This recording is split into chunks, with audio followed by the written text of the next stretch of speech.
Nous sommes environnés d'objets connectés et nous passons notre temps à leur fournir des données personnelles. Au final, ils en savent plus sur nous que nous-mêmes, parce que eux, ils n'oublient jamais. Toutes ces données se promènent sur les réseaux de l'Internet. Elles sont stockées sur des serveurs et analysées par des applications.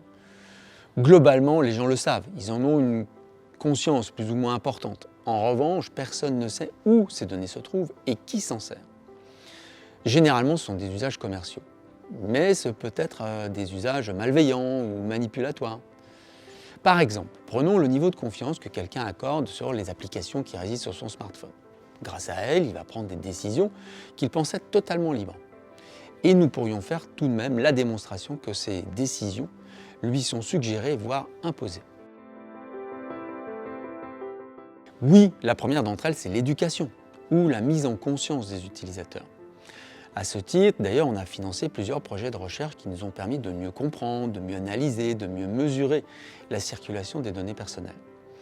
Mais la manipulation des outils reste complexe et bien se protéger, c'est toujours délicat si on n'est pas un spécialiste. Une de nos dernières recherches propose une solution qui prend en charge l'utilisateur lorsqu'il navigue sur Internet grâce à son smartphone ou à son PC. Il s'agit du produit Piguard qui a été mis au point par la société Panga. Donc nous avons ici l'interface générale de Piguard, avec un certain nombre d'indicateurs qui nous indiquent par exemple que notre avatar numérique est bien ou pas protégé. Grâce à Piguard, je peux choisir des profils. Donc selon les profils que je vais utiliser pour ma navigation sur Internet, les données personnelles vont être soit propagées, soit pas du tout. Voilà. Et autre interface assez sympathique, c'est la navigation que j'ai réalisée, qui est thématisée selon mes centres d'intérêt.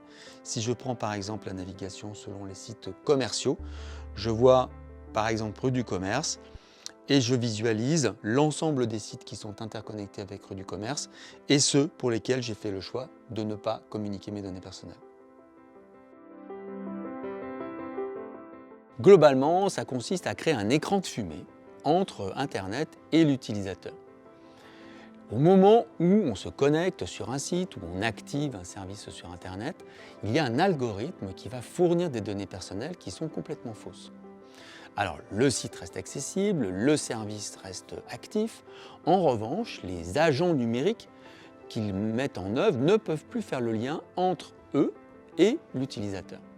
Ce produit Piguard permet également de qualifier les sites Internet en termes de niveau de confiance.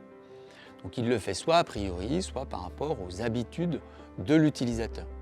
Je prends quelques exemples. Si on va sur le site des impôts, on se doute bien qu'il faut fournir des données qui sont complètement authentiques, des données véritables. En revanche, si on va sur un site commercial et si on s'y rend pour la première fois, eh bien, tant qu'on n'a pas passé de commande, on peut tout à fait fournir des données personnelles complètement falsifiées.